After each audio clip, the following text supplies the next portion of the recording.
Yo! What's up, happy people? Isang mapagpalang araw, gabi, tanghali, umaga po sa ating lahat.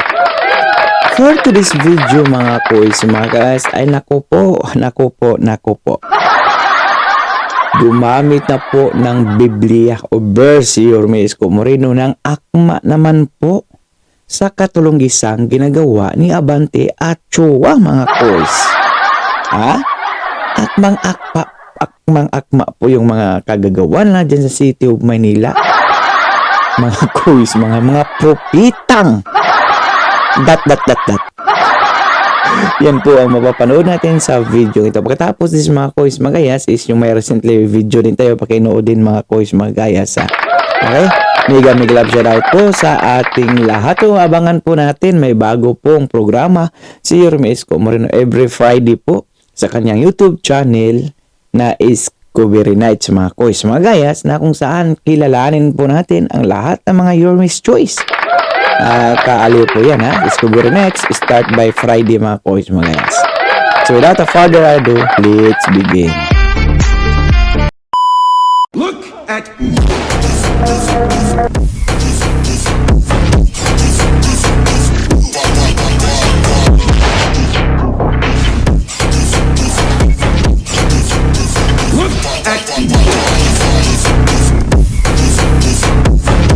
pagpalain kayo ng buong may kapal. Manila! God first! Mag-iingat kayo sa mga bulang propeta.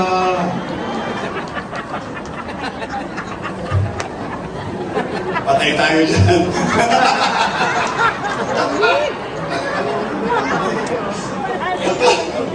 Nasa Biblia ba yun? Kaya nakakatakot ang pastor pag tumatakbong congressman.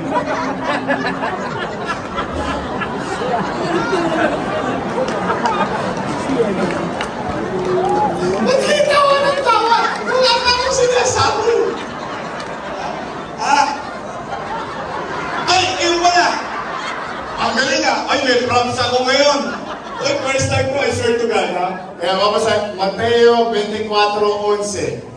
Lilitaw ang maraming bulaang propeta at marami ang mga maliligaw nila. Ay, nasa Biblia nga.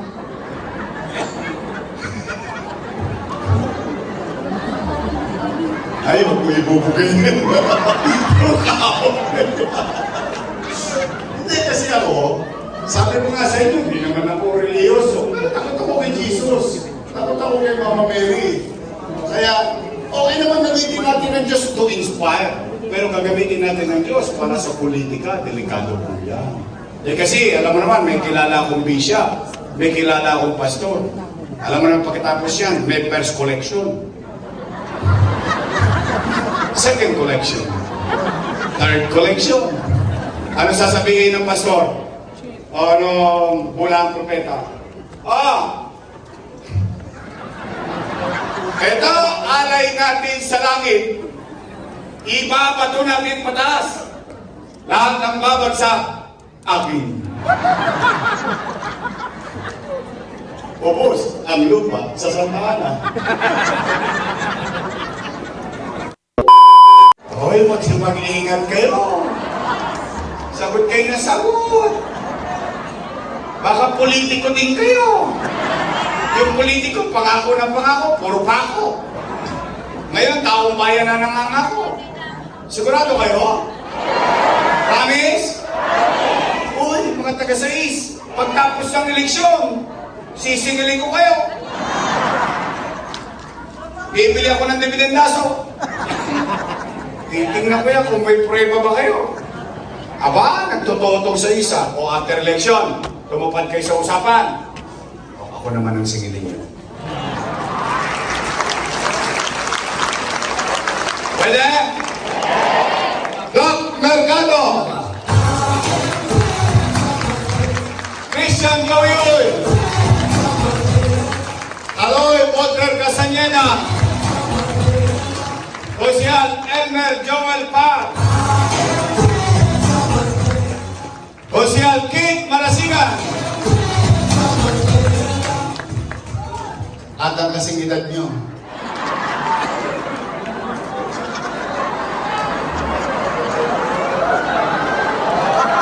May asim pa, no? Dabes yan! Ang mabait, masipag na konsyal natin. Konsyal Lo Veloso! At ang nagpunta sa atin ngayon dito, o marami kayong pagpipilian na party list, at least ito may nagpunta sa atin, party list, ang Kasangga 107. O, ito naman. Ito, mahalaga. Usapang Congress. Alam niyo, mga nanay ko, mga tatay ko, isa pong kasalanan ko sa Diyos, hindi po ako palasimba. Eh, kasalanan yun, alam naman natin. Katoliko ko eh. Hindi man ako nagsisimba, pero lagi ako nagdarasal. Kasi sinabi ng nanay ko nung araw sa akin, ang Diyos pwede mo makausap kahit anong oras, kahit nasa ka. Pasalamat, humingi ng tawad, at gabay. Pero, meron ako isang naalala. Hindi ko lang alam kung sino ang reliyoso sa inyo dito. Meron ako isang naalala, sinasabi, ng mga matatanda. At sabi daw yung nasa Biblia ito, mag-iingat kayo sa mga gulang propeta.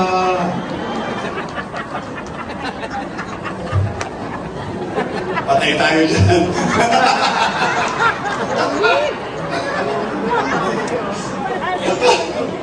Nasa Biblia ba yun? Kaya nakakatakot ang pastor eh, pag tumatakbong congressman.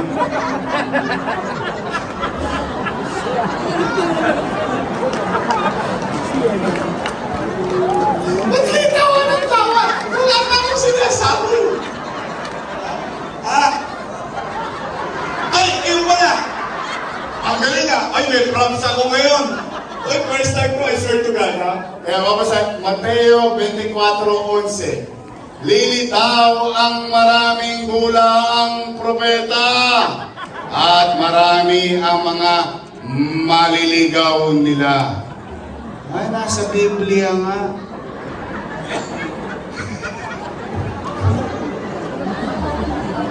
Ay, huwag mo ibubugin. Hindi kasi ako, sabi ko nga sa inyo, hindi naman ako reliyoso. Takot ako kay Jesus. Takot ako kay Mama Mary. Kaya, okay naman gamitin natin ng Diyos to inspire. Pero gagamitin natin ng Diyos para sa politika, delikado po yan. Eh kasi, alam mo naman, may kilala akong bisya, may kilala akong pastor. Alam mo naman pagkatapos yan, may first collection. Second collection. Third collection. Ano sasabihin ng pastor? O nung bulang propeta? Ito, alay natin sa langit. Ibabato natin pataas. Lahat ng babagsak, akin. Ubos ang lupa sa Santa Ana. Then, nandiyan na yan.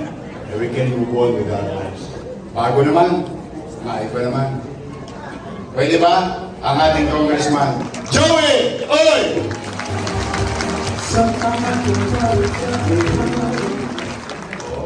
Scary, no? Ayaw ko kayong pakunan. Ayaw ko lang naman pagliwanagin ng inyong isipan. Ang akin naman vice mayor ay may asim pa. Mukha lang po siyang 19. Naintindihan nyo na yun. Naka-40 sa po yan. Hindi na po yan dalaga. Dalang-dala na. Ang magaling nating naging vice mayor na si Lito Atienza at naging mayor na rin. Kaya kahit papano siya may karanasan na maging episyenteng vice mayor. Ang ating kasama, Che Atienza. Promise is great. Talaga? Nag-touch naman ako sa inyo. Hindi, ako naman yung pinagpapakasa natin ko. Kasi gusto ko rin maging totoo sa inyo. Gusto niyo maging episyente ako. Kung natustuhan niyo yung mga nangyari, kailangan ko ng mga kasama. At kasamang hindi makukulit. Yung hindi imbestiga ng imbestiga.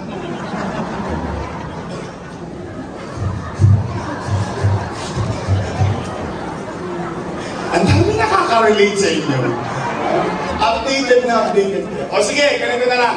Total, 160 days pa. Mahigit ang halalan. E baka makalimutan ninyo yung mga pangalan nila. Sisimplihin natin ang kampanya. Kasi pagdating ng Mayo, darating na ang araw ng pag-uupo. Ang taong bayan magtatala na. Magtatala na ng mga maliligtas. Maglilingkod sa bayan. O dalawang grupo lang naman ang pagpipilian ninyo. Unang grupo, Your Miss Choice. Matamis. Kabilang grupo, Ladies Choice. Kayo po may sabi nun, hindi ako.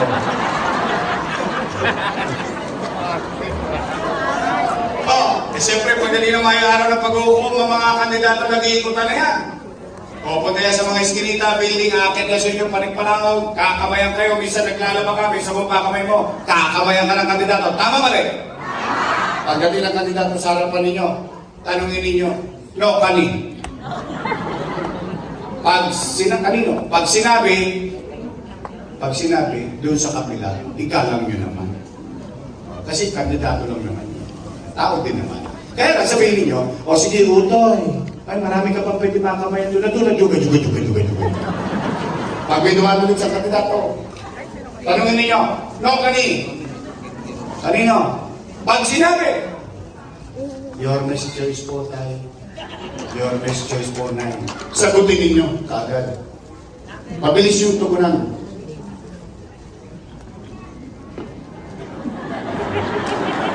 Naitala ka na. Maliligtas ka. Promise. Tapos na po. Uwi na. Nagustubi ba kayo? Ayaw, kapulutan nyo ng aral, yung mga pinag-usapan natin, at huwag yung kakaligtaan, yung pangako nyo sa amin. Tandaan ninyo, baligtad na nangyari dito, taong bayan ang nangako, hindi yung kandidato. At sana, mag-ingat kayo pa uwi ha. Kaabot kayo ng Mayo.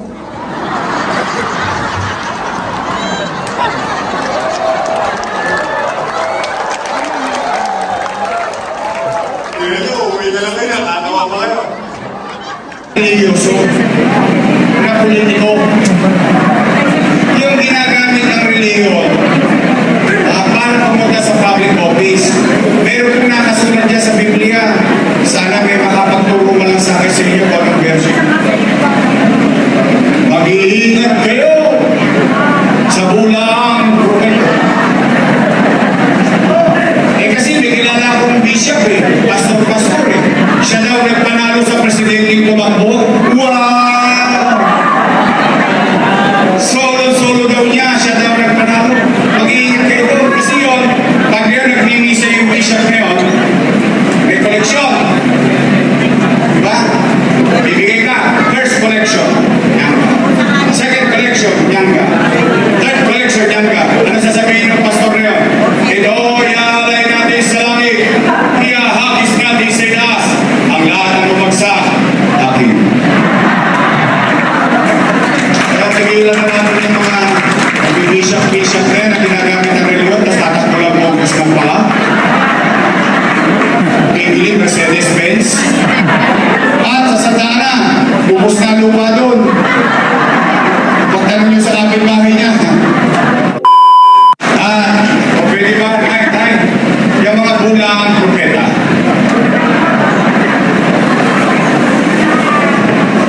Hindi ako yung real kapara. Tayo, alam niyo isang kasalanan ko, hindi ako pala simba. Pero, araw-araw nagdadasal. Kasi nasabihan naman ako ng nanay ko. Sabi niya, ang Diyos, pwede mo makakausap, kahit anong oras, kahit nasaan, kahit anong ginagawa. Hindi ka natawad at pasalamat. Tama ba? Pero, ang nakakatakot, yung mga religyoso, na politiko, yung ginagamit ng reliyon, para pumunta sa public office. Meron kong nakasulat dyan sa Biblia. Aren't you curious to answer all those what ifs? Then listen to the voice inside you. Sana may makapagturo man lang sa akin sa inyo kung anong version. Mag-iingat kayo sa bulaang propeta. Kasi may kilala akong bishop pastor eh. Siya daw nagpanalo sa presidenteng tumakbo. Wow! Solo daw niya, siya daw nagpanalo. Mag-iingat kayo doon. Kasi yun, pag yun nagmimisa yung bishop na yun, may koleksyon. Diba? Bibigay ka. First collection, yan ka. Second collection, yan ka. Third collection, yan ka. Ano sasabihin ng pastor na yun? Ito, iaalay natin sa langit. Iahagis natin sa itaas. Ang lahat ng bumagsak, akin.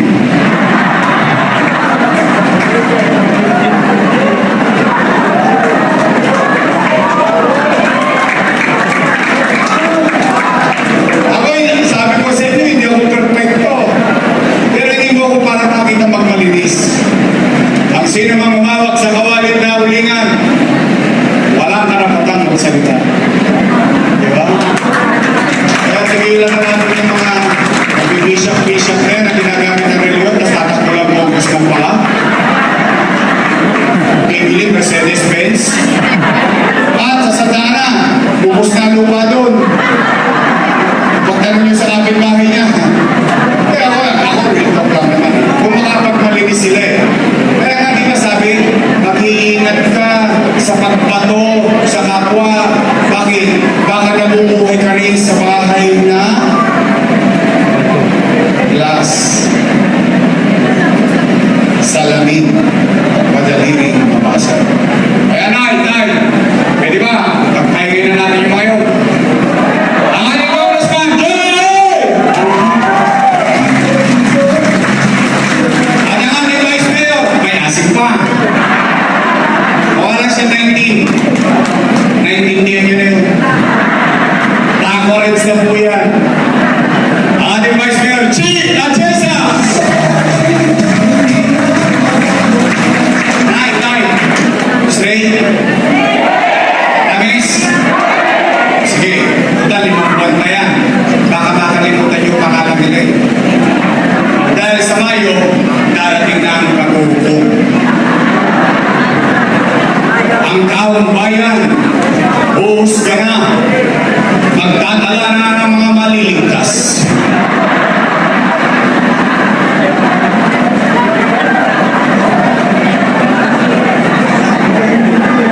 Pasimple natin kasi baka makalimutan yung pangalan nila. Total, dalawa lang naman pagpipilian ninyo. Dalawa lang naman eh. Dalawang grupo lang. Your Miss Choice. Matamis. Ladies Choice. Kayo po may sabi mo rin dyan. Ganyan yan.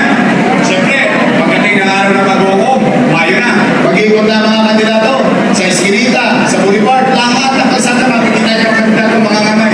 Minsan nga, naglalaba kami sa munang kamay mo, kakamayan ka, makuha lang ang toto mo eh. Tama ba rin?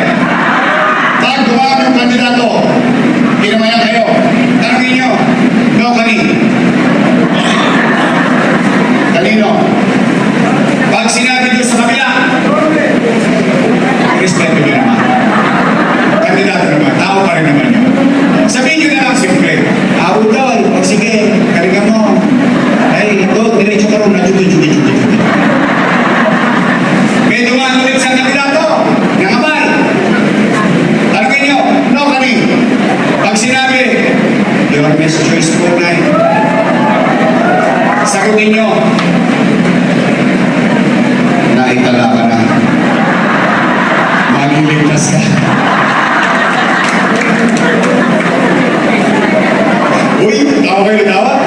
Wala na naman siya dati. Puro tawag pa yan. Huwag niyo ibubugayan. Nay! Sa Mayo! Bigyan natin sila ng team song. Ito, bigyan natin team song sa kanila.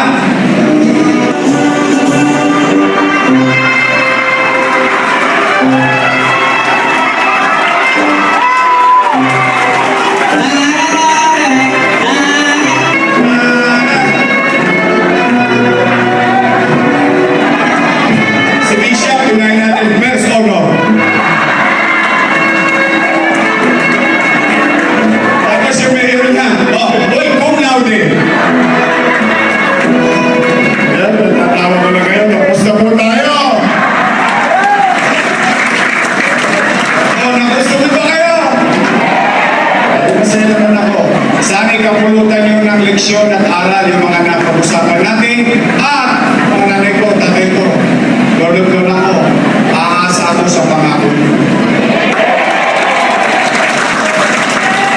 Palalagay natin niyo yan sa inyong mahal sa buhay. Sana, kapitbahay, mga kakilala, kaklase, kumare, may asin pa sila. Maraming salamat sa inyo.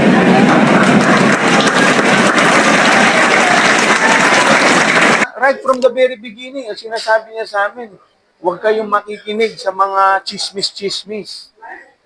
Lahat yan, hindi totoo, hindi kami maglalaban ni ate. At hindi naman ito sabi ko lang, panoorin ninyo lahat ng mga interviews sa kanya. Lahat ng mga interviews, lahat ang sinasabi niya, gedli-gedli na siya, mag-retiro na siya. So ano nangyari? Ilagi niya sa amin sinasabi, yung kanyang laway masasanla. Sir, would it be fair to say na ito yung toughest battle compared to your party versus Eram, your party versus Lim? Toughest because may emotion na involved. Dahil siyempre parang tinuring namin siya na kapatid. And until now, 'di ba? Ayaw namin magkasakitan. 'Di ba? Nag-uusap pa rin kayo. Ni Yorme. Hindi na nung huling usapan nga namin yung kaninang binanggit ko. Kaya lang ang problema after that kung ano mga sinabi na nangyari na hindi naman totoo. Sir, your appeal to your... Well, to reconsider, 'di ba? Dahil sa totoo lang until now, masakit sa amin 'to dahil parang kapatid namin siya eh. Magkakapatid kami, isipin mo, ilang pamilya ang nagkagulo-gulo dahil dito. Magkakapatid, mag-aasawa, magkakaibigan. Tapos ngayon, nakita mo sa council, nagkakagulo, nag-aaway-away, magkakaibigan. Ano ang sigaw ng buong mundo?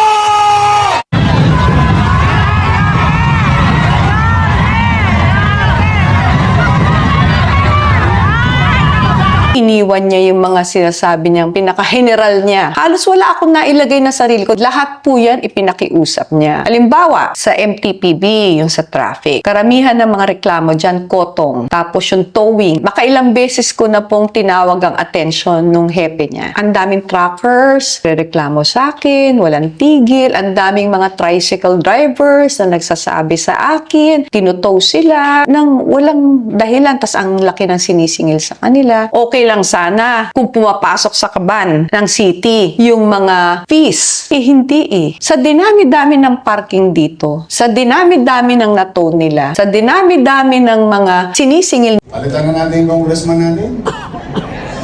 Oo lang. Ito na napagbigyan na natin siya eh. Oh. Pwede ba? Straight? Apple niya to! Gusto niyo ba talaga akong bumalik? Taas ka na kamay na gusto kong bumalik. Promise? Text lang?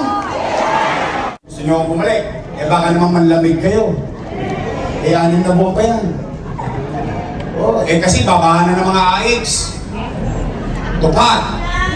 Akap. Alam mo naman yung mga crocs. Diba? Bubuhos na yan. Lahat na. Ngayon nga may jello pa eh. Oh, kita mo. Lahat yan. Oh, pamimigay. Ngayon, meron pa yung isang tao rito sa third, yung congressman niya. Ano sabi niya? Betrayed. I felt betrayed. Wow! Taksil. Sa Tagalog mo yung taksil eh. Ang pinakamatinding pagtataksil ay ang pagtataksil mo na hindi mo to pa rin ang tungkulin mo sa taong bayan. Chihuahua. Real talk lang naman. Diba? Nagugulat ako eh. Dati kapuri-puri sa akin. O lahat ng pagpaparangal, ibinibigay sa akin. Eh sa totoo niya, hindi ko naman sila pinagkaitan ng pagkakataon. Hindi ko naman sila pinagkaitan ng kaalaman.